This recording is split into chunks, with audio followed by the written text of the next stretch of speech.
le tai a fau ma le lalolangi atua.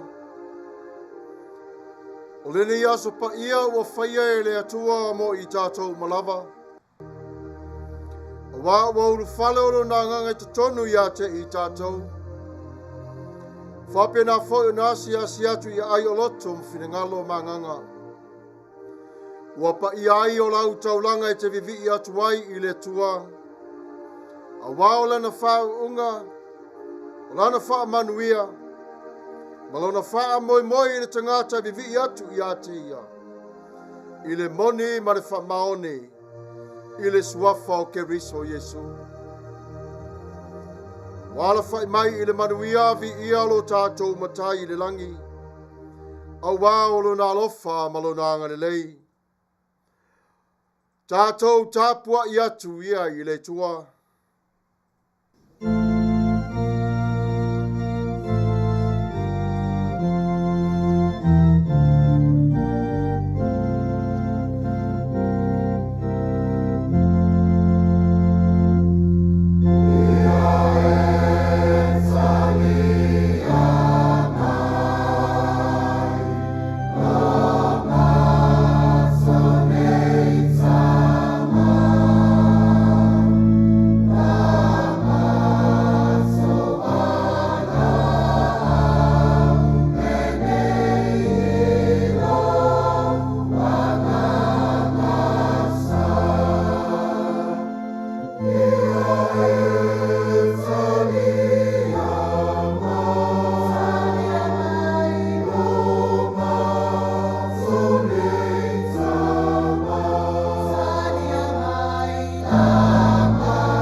Ia alalanga i le lalolangi uma.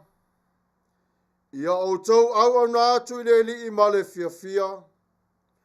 O Maia outou i ona luma ma le alanga fia.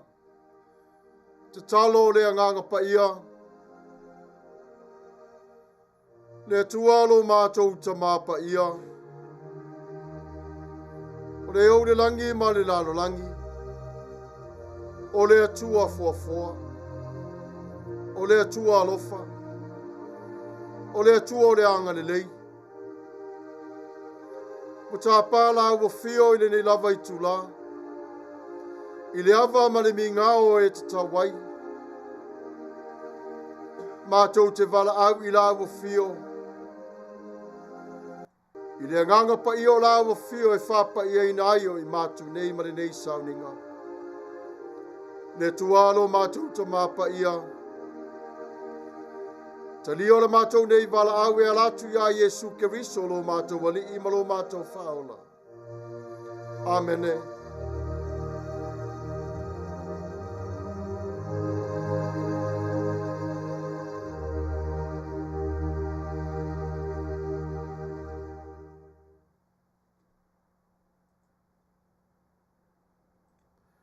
Tātou vivi atu i le tua i le pese u watamnia.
Whatuatuanga wha apostolo. Ngangana wha Samoa, ngangana wha Peritania. Ua o whatuatua i le tua le tamā. O le ona le malosi umalava. O le na whaia le langi ma le lalo langi. O whatuatua fo i a Yesu Keriso o lo na alo e toa tasi o lo tātou wani. O le na whanau e le anganga Paia. Na whanau mai a Maria le Tapua'i. O le na puapua ngā tia i le pule a ponti o Pilato. Sa whaasata roina. Sa maliu. Sa tanumia. No o ifo i seoli. O le aso tolu na toe tū mai ai na ye uoti. Na awhioa e le langi. O lo wanofo o ia i le tū tāmutau o le atua le tamā. O le eona le malosi umalava. O le atoe fio mai o ia e whamasino i e ola atoa mai e uoti. Ua o whatuatua i le anganga Paia. Ua o whatuatua i le e ka le sia Paia e au fiai no uma. Ile mare mafutanga o le au Paia. Mare wha mangaloina o angasala. Mare toi o le mai o le tina o le tangata. Ile mare ola e whaavavau. Amene. United Church of Christ, statement of faith in the form of a doxology. We believe in you, O God, eternal Spirit, God of our Savior Jesus Christ and our God. And to your deeds we testify. You call the worlds into being, create persons in your own image, and set before each one the ways of life and death. You seek in holy love to save all people from aimlessness and sin. You judge people and nations by your righteous will declare through prophets and apostles.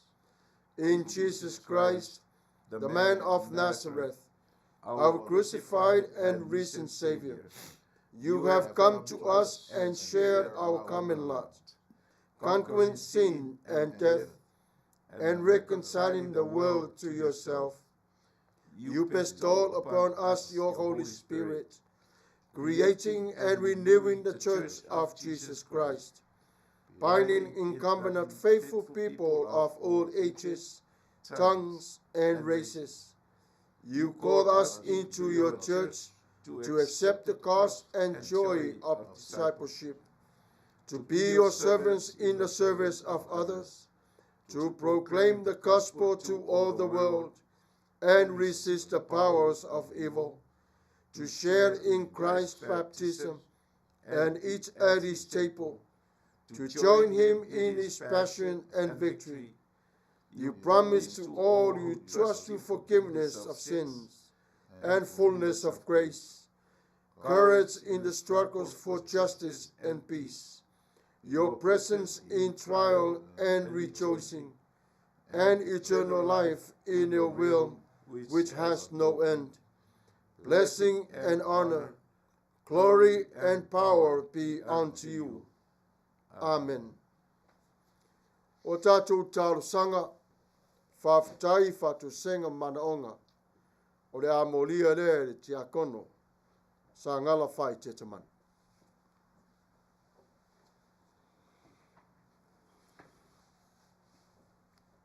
Se yo tātou te tāru. Le atua o le pongai o le ola, o le atua o le amatanga me le ngātaanga, o le atua o lo o soifua mai soifua pea e whaavavau lava.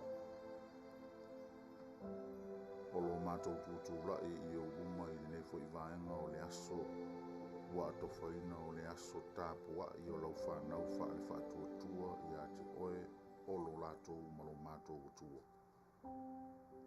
Mātou te o atu ai i o ruma ma le anganga whaamawalo. Ieova o Auai le atua siri e se. I le mai Yesu Keriso o le Alii ma lo mātou whaola. O le mafutanga lilo ma lo lava anganga. le atoa lea o lou suafa mamana ma lou suafa paia silisili ese o le atua tolu tasi lava oe. Mātou te whawhetai i a te oe ona o awa noa e te au mai i lo mātou wola. E mātou te whetawha i ai i so se mea mātou te manatu i ai ma whai ai la mātou whiliwhilinga whai Sauniga Lotu. A ua umalawa ona e to tō i o mātou loto e a fua mai i lo mātou whananau mai to ala whanau o i nātou na o nātou mua i loa lau whio. Ma tūtu ula au mai ai se i o mai i o mātou au mātou kulanga. Whawhetai. Awa o lo walofa lea e tu au mātou kulanga. Le ala fo i lea o lo mātou o watu i o ruma ma le loto wha maulalo. Whawhetai-tele. Ua mātou whaitau watu le si o manga o lo mātou ola. I o e mātou tele alofia, le tele na wā o lo i tau ese whea ngai ma lo mātou ola sāwa vale i o ruma. Mātou whea ngai ama neilu i tau ese o le olanga, i le tino o le mafau ma le angau. A o lo mātou whawhetai, e le o mawhai lava e ia mea uma. O na tineia, le ngangana mai pea o lo walofa tūnoa, e te iai pea lava whaatasi mai mātou.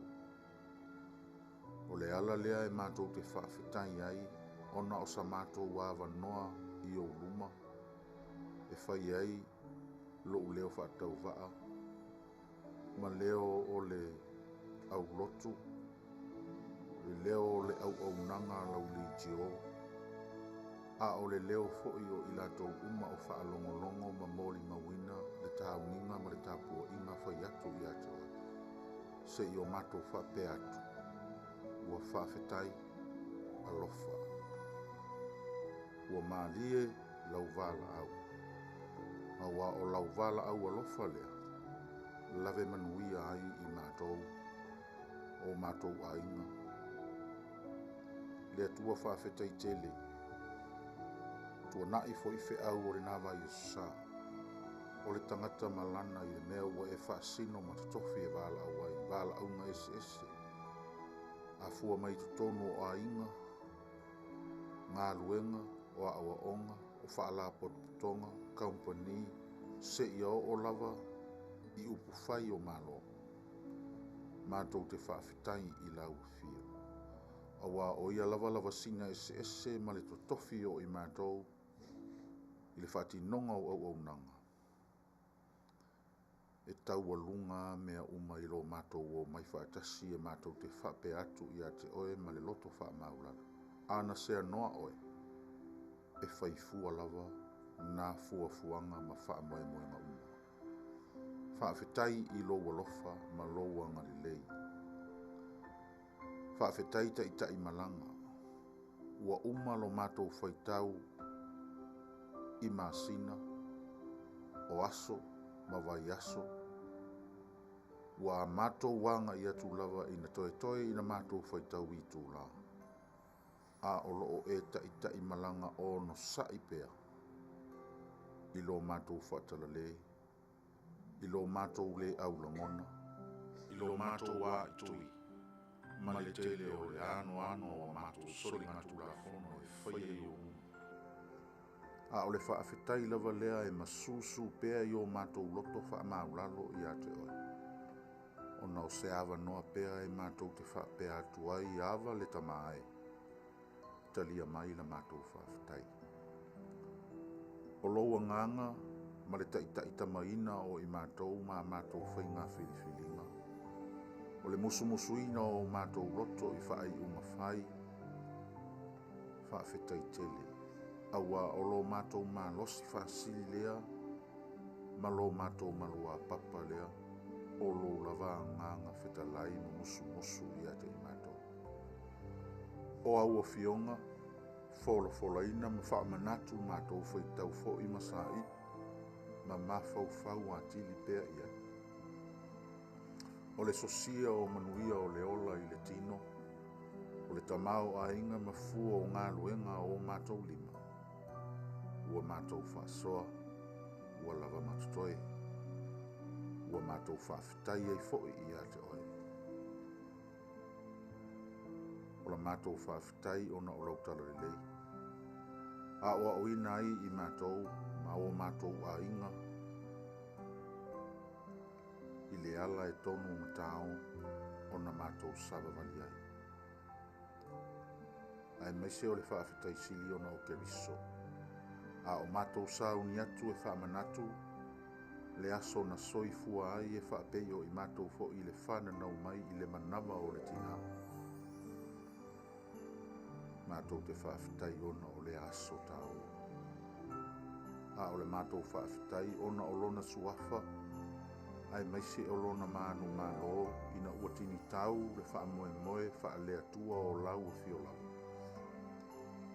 E te manu malo ina lava i mātou o le whanau o le ua angasala.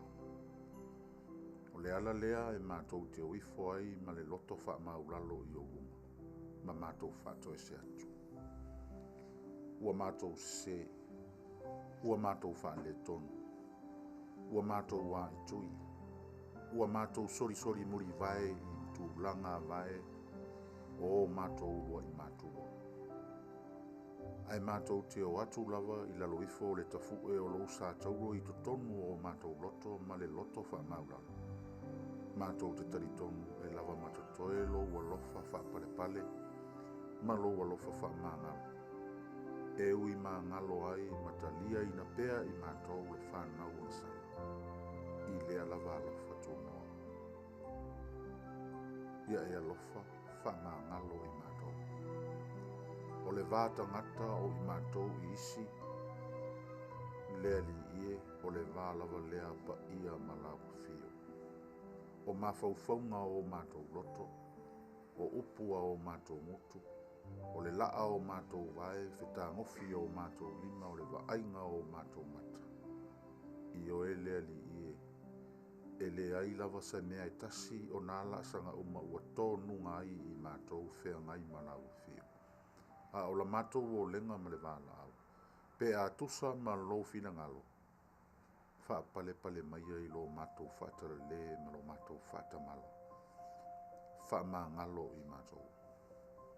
O le atua oe o le puna vai o Manuia. O le ola nei ma le ola Alii. Ai mātou te le tauina se mata i tusi o le o lenga ma la mātou te talo o manaonga. Ua uma ona e whaitauina ma fuatia o mātou loto. O le tatalo i lau fio, whaamanuia mai oe lo mātou atua, ia i mātou uma o lau whanau. Tele mea uma e o iai e tau foi o na o iai la mātou tatalo. Ai pe o iai ea sina iota i titi o nā mea uma o lilo ma awa oa ia te oe. Le aise mea tasi, awa o le atua oe e te whaitauina o mātou lauru. Whapei fo'i o mātou loto. Ha o la mātou te talo.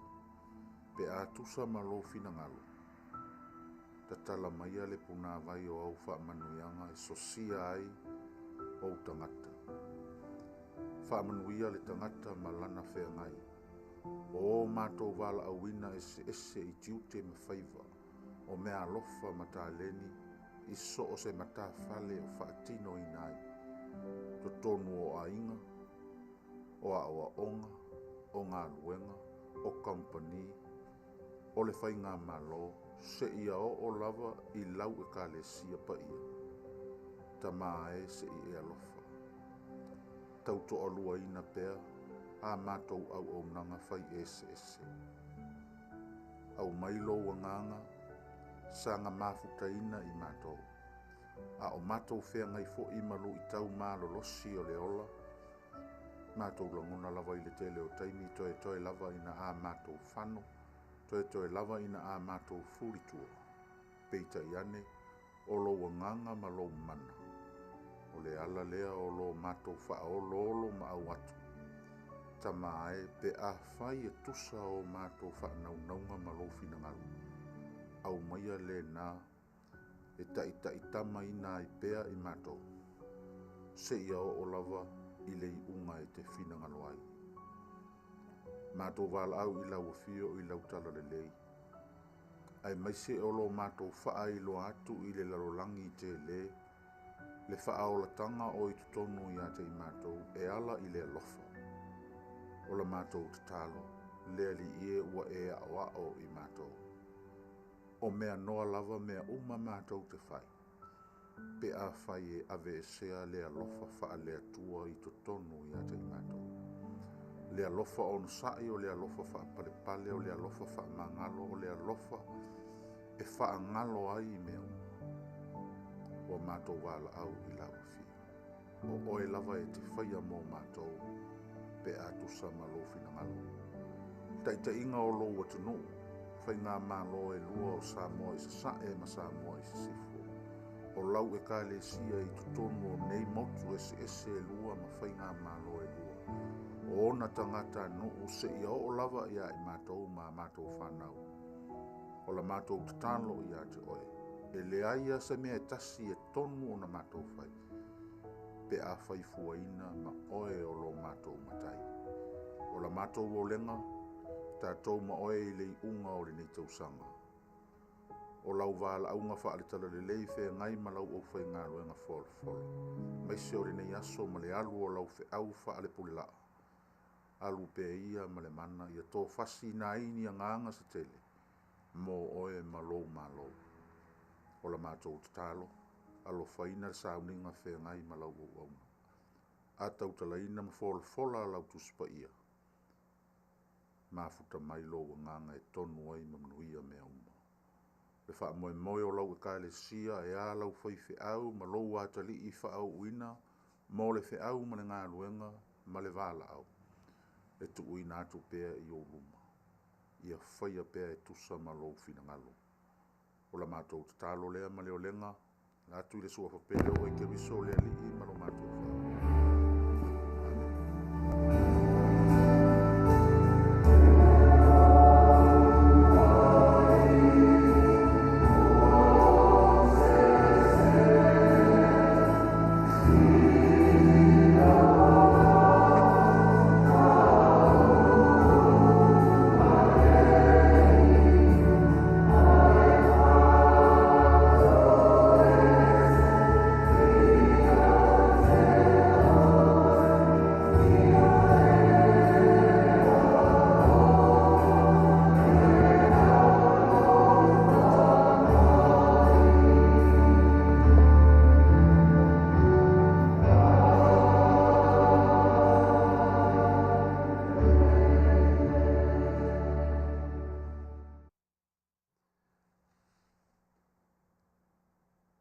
Tatou vivi atu i le tua i le pese ua Sauniga.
Faitau wina o Fionga Paia le Atua.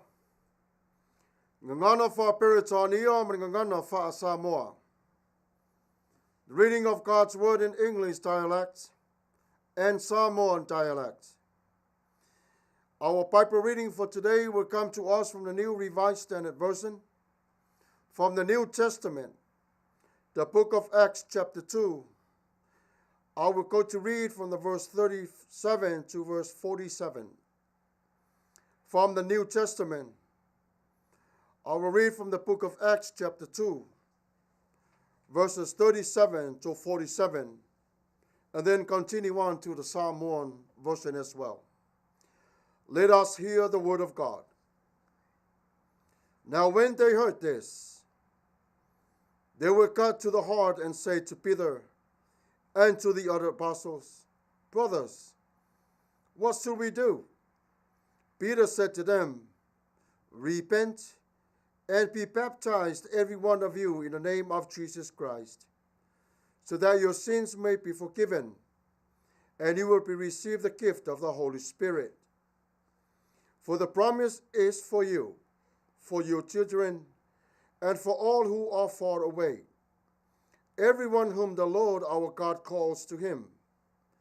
And he testified with many others arguments and exhorted them, saying, Save yourselves from this corrupt generation.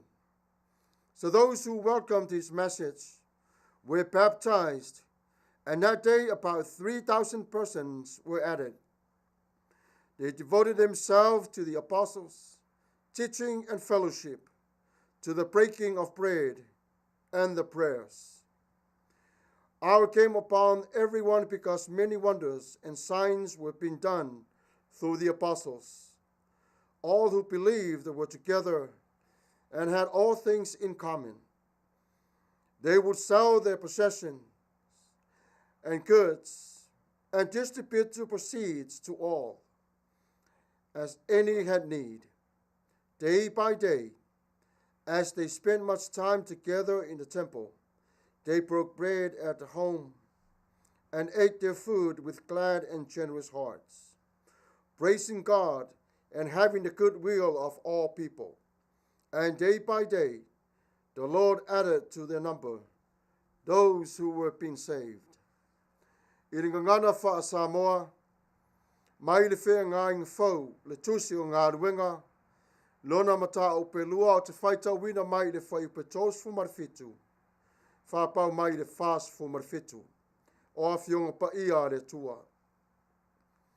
Ua whaalongo mai I lātou, ona tuia leo o lātou loto, ua lātou whai mai I a Peteru, ma le au apostolo uma, se mai, le au soe, se asa mea mātou te whaia, ona whai atu lea o Peteru I a te I lātou, I nā sala mo ia, ma ia taitasi ma papatisoina o tau uma I le suafa o Yesu Keriso, mo le wha mangaloina o angsala, ona maua lea e o tau, o le mea fua I fua mai, o le anganga pa ia lea.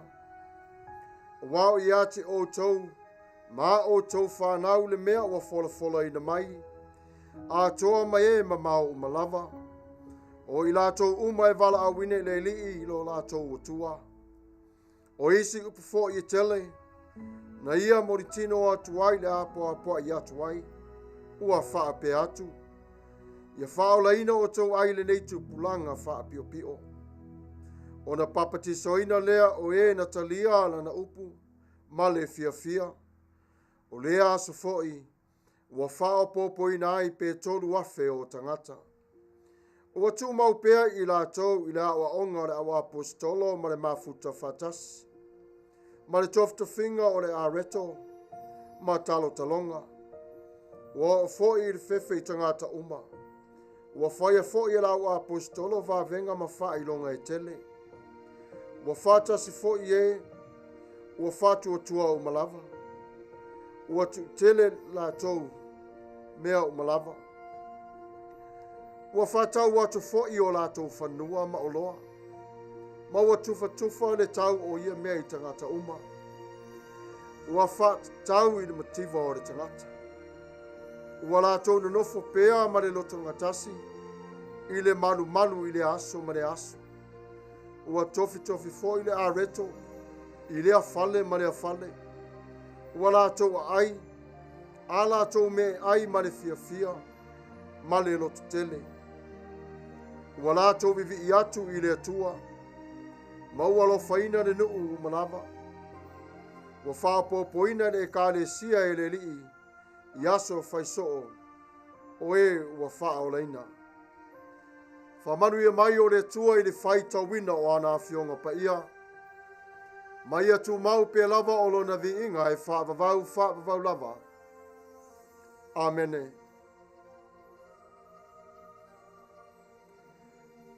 O le matua o le launga. O lou Auai Faalaua'itele. O lou Auai Faalaua'itele. A o le vai aso atoa lava. O lo whaamanatuina ai pea o le matangofia o le ola whaapa'iaina. O le whaneftafa'i ma le malumalu. O le au kerisiano ma le malumalu. E esa le matangofia o le ola whaapa'iaina e le atua. O se ua whaamangaloina e le atua. Maua iai fo'i o le nganga Paia i lona soifua. Watu e seina fo'i o ia e le atua. E whao ngā ai o ana ngā luenga tosa malona finangalo. O wā o le tangata ua whāpaia ina. O le manu lea e whaafio ai o le atua. O na tu whātasi lea o le au kerusiano. A tātou whātasi le malu o le atua tātou te ave o le taulanga. Mai o le nā le whale. E toi fo'i iai le kerusiana e mamoli lana whaafitai Faalaua'itele. O uso matua whawhine. O ainga mana au whai ngā ruenga. Tasi e o le taulanga i le atua. A esa fo'i le matango fie. O so aina nofo fe alufani. Le aise loto atu vale. A wā o sila fia fo'i e le atua. O lola atu loto. O aia ke risolea. Le tusi sao tātou na whaitawina. O te whaongaina ai se vaenga o le whaipu e whasu maleono e whapea. Ua lātou nof pea. Ua lātou na nofo pea ma le loto ngatasi. I le malu i le aso ma le aso. Ua lātou na nofo pea ma le loto ngatasi. I le malu i le aso ma le aso. E esa le manaia o se aso whanau ai wala awina iai o se tangata.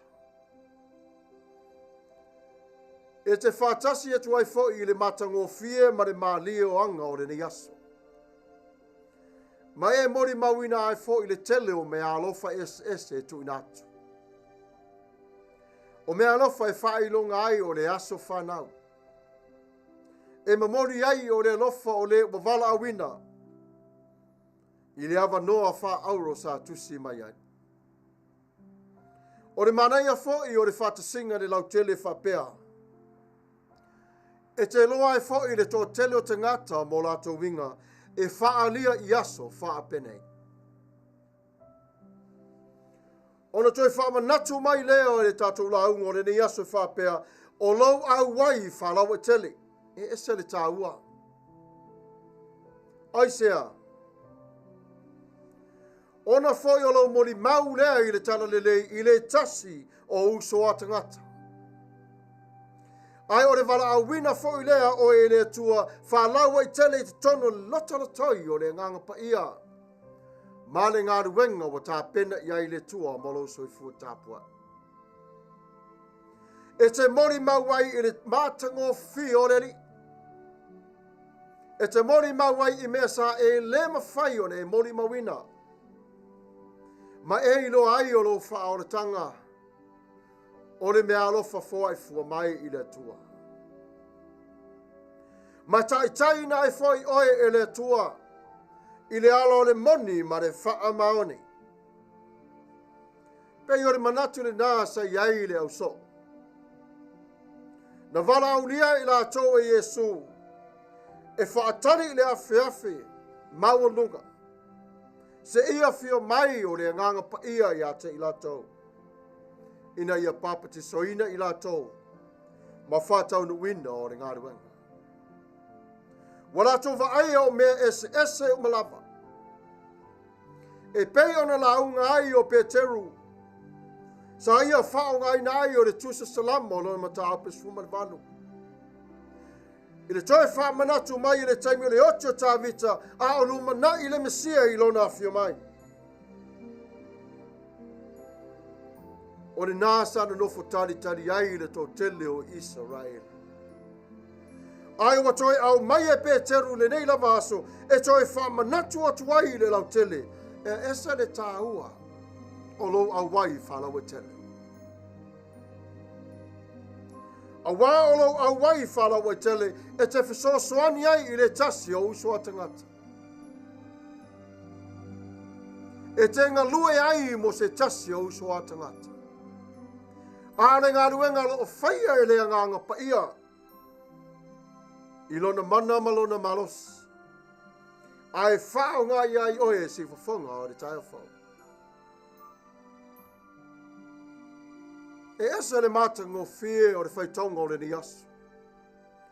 Tatou te vava ai ai I le atua malona whinangalo. I le ngā ruenga I ui lava iai o na whita mauna pōnā. Ai le isa whaina o no leo se ngā ruenga le tangata. O le ngā ruenga le atua. Se whawhonga o le tae a folk. E te I Amerika a o lo leo e langona mai e tu e whao le lalolangi. Ale whetalai ei le TUSI-FAITAU pe ona tātou whaitawina. E o lava I tupulanga I mamau atu. E o lava I ai le ngā ruenga. Ale au apostolo mai le ngang Paia. Mai o whanau e mamau atu. Lātou te langona lava lo leo. E moni. E whaunga I tātou e le tua o tātou leo. E mamoli ai lona whinangalo I le tua oi ma le tua oi. Ai te tau foi o na tātou te pataulai le tua. I le whaatasi po le Auai atu o le tua Faalaua'itele. E alofa le tua I le larolangi. Oi le larolangi. O tangata o malafa. Mai alo o ngā lulue pe lava le au apostolo. E ai e na whaitio. E ai I la tau na talia. Ua le ngata le tō tele o tangata ua mai I le lii. I le talia o le tala lelei. A o ngā lue fo I le lii. I le tō tele o tangata. Ma Alopopo I te tonu. O le ngā ruenga pei on tawai nei. E tā ua le soifua Tapua'i. E te mea o ai o le vai o tātou tangata. Ta te le fialu le loto lotoi o tangata. E tua I ai o ita. Ai o le whautuanga o le nei aso mai le launga e whapea. E ta tau ona e ai. Morena oe. Maa foi. Ai o le ngā ruenga tātou te lima whātasi I ai. Ona ua tuina mai e le mana o le atua le nganga Paia. Ai leo se malosi po se mana o le apostolo no tau nuai le wha moi moi. O le mana o le atua. Tu leia o le ngā ruenga le atua ina ia o atu le atupulanga ma le atupulanga. Na o lava I tangata Israelu. Iai I lātou o lātou malama I le ngana. Iai I lātou e whawhainta. Le maa o lātou loto. Aina ngā lue pe lava le atua ina ia lātou I loa. Le tāua o le nei wha moi moi. O lau ngā ruenga si whawhonga tai o fōu e te whautua e apo ai. Whamanatu I le tasi o uso a tangata. Le tāua o le fio mai o Yesu. Ma le tāua o le taimi o lau whaatasi atu le nā tangata. Ia alu ese wa toina o se fatu. Le fatu o le lei le o langa o se tasi tangata te le o mai loa. Fe mai Yesu, ona tuina atu le I lima o le tua, e whaia I le tua. Ma tai ai le tangata I le wha o le tanga. Ai se ae Tapua'i lo tātou whātasi atu. Pe Auai atu Faalaua'itele. Aua nei avea I tātou en tangata e whailonga tangata. Ai avea I tātou whailo atu ai o le atua wai a te I tātou. Ai tātou te le mita ai. Ina I ailoa mai e fo I nisi usu a tangata lo tau mawhai. Mai loa ai Yesu ke riso I lo so I fua Tapua'i. Le nei wa tātou wala mai ma wa e so I fua mai I se o langa o le whaamangalonga. O mai o na whaamangalo oe le tua. O lau whi au o le tala le lei o le mamoli. O le whi au o le whaamangalonga o le tala le lei. Ai sea. Fe mai e tō tele lava I lātou na tue whisili a Peteru o le ala se mea mātou te whaia. Mai Peteru, I nā salamo ia, tari tonu ia Yesu Kiriso. Nā o lātou te lia ma avea I lātou, manisi o apostolo te tonu o re ngāruanga. Ua whapa ia ina oe si wafonga o re tai awhau. Ua whapa ia ina oe e le tua, ua wala awina oe le tua e ese mai le larolangi nei, ina ia e avatu o le tala le lei. Mai le whafonga lava o le tua. Po whea foi lava e le tua tafo e whao le larolangi, olo e maua mai ai le nei. Launga le nei asu. E whapena fo I a te oe. Tātou te amata ona teu mai te tonu o tātou ainga. Lua I whafo atu le lauelele. Tolu, ma maora tā ua sa vari le tafo le larolangi. Pe ora to whaina e le tua. Ma whaino atu ai le auai fo I o le tua I te tonu o le ngāruenga. Whatasi ma oe. O le pine whaamau le nā ma le pine manu ma lo le ngāruenga. O lo tātou ngāru lue whatasi ai. Whailo atu te ngata le lofa mareanga le leo le tua. E pei on e ola. Ma wha mangaru ina I o e Yesu Kiriso. Public presence. We are God's people. Chosen to be part of His plan to reach the world. In love and by faith, we can have the Holy Spirit's help as we witness or preach or share the gospel with anyone. Witnessing is also beneficial to us because it strengthens our faith as we confront those who challenge it. Si wafonga o te tai au fau, through imprisonment, beatings, plots and riots, Christians were persecuted by both Jews and Gentiles.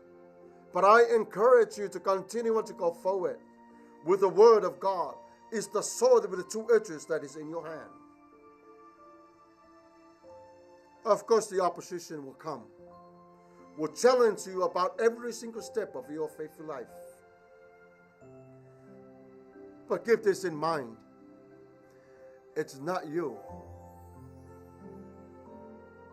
It's the word of God that it challenges. But God used people like you and me, the broken people, to deliver His message to the other four corners of the world. God can work through any oppositions.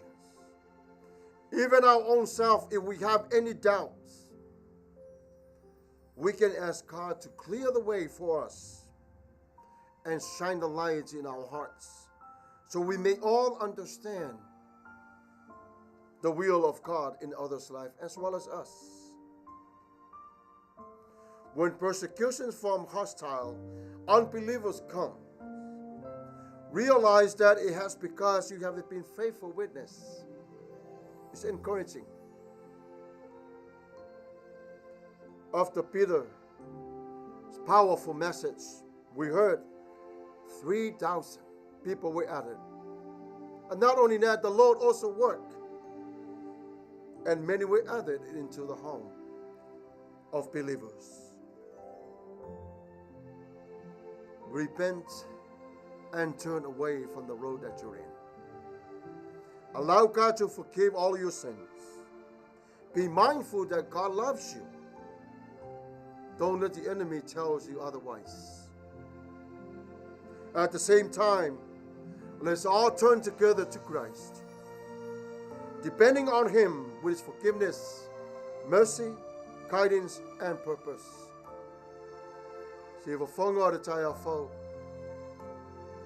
May God continue His mission with you, and even all of you around the world. May God continue His mission with you. We love you. In Jesus' mighty name. Amen. May God Himself, the God of peace, sanctify you through and through. May your whole body, soul, and spirit be kept blameless at the coming of our Lord Jesus Christ.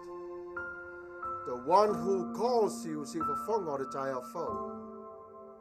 faithful, and He will do it. May God bless you all.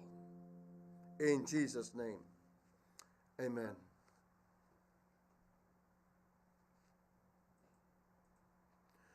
Tatou vivi atu I le atua I le pese ua Sauniga.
te tonu o lea ua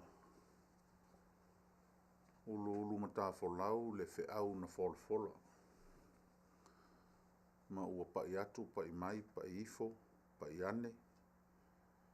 Ia le nganga o le e ou le fe'au. Ma o le tatalo fo'i, ia tauia ina ia avea o se fatu ua pa'u i se ele ua maea o na sua o tō sinaina. Ia ma ia tupu maola ma fua mai. Ia ini fua e vi ia ai le matai o le ona le faitoanga. O le whaafitai i le au na fo'i a le atua sa whea ngai ma le polopoloina o le upu a me se fo'i o Sauniga o le aso. Ia o le ana watau fo'i lea whaati a kono na tou i ekalesia. Ia o le tapenaina o sa mātou upu whaafitai ma sa mātou wanganga whaamalo. Ia ona o le tapenanga ma le taitainga o le Sauniga e o lava i le whiau fola. Ina ia alofaina i le atua, whaiva matiute, o le vala awina fo'i. Ia ina ia anga le leipea le atua ma tulu i le malosi. I le tino, le mafaufau, a sidi i le anganga o lana a upenga ma le a upenga tau lea le atua. Ia o lo whenga iei ma le folafolaina o le whiau whaaritala rilei. Ia alofaina i le atua mau o le malosi o lo sunga i whiau. Ia e talia i pea. Ia uia fo'i manisi fuafuanga le kalesia. Ia ia le whiau fo'i e pei ona mai a fo'i ona tatou whengai. Ia mo le whaau au ina o le ngaluenga li rumana. Ai mo le nei lava vai tau. Ia mo li atu le whaafitai-tele. Ia whai a musui o le sunga i le awa o so swani me le whaitua. Ia me se fo'i le whionga le te fono ma le laulau a fono le uloto le se ufonga o le tai au fou. Ia mo le whiau folo le nei aso. Ia mnuia fo'i le whaafonga anga le tātou o tunu i so stafa ese. Ia o tau mahu whaafonga mai ai. Ia le whiau ma le Sauniga o le nei aso. Ia tau ia ina ia alofa le atua. Masanga whaafua atili na pearo na fina ngalo alofa mo tātou. O la mātou upu lea o le a fo'i mai whanua. Ia Manuia tele. Lava sina o toi o le asa. Ia mani nā fo'i vai aso ma le tupena atu mo le kiwisi masi. So i fua o na o le Alii.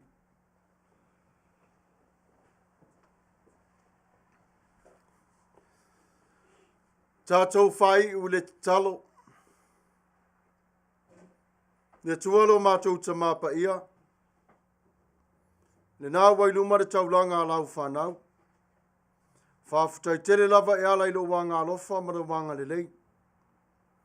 O le nei tūlalo mātou tamā o le atai tō tasi mātou mo ainga. Mana o mia la wa fio whaatasi mai mātou. Mo le na o i mātou le nei atunu o le lalo langi atua i le suafa o Yesu Keriso. Alo mātou alii ma lo mātou whaola. Amene.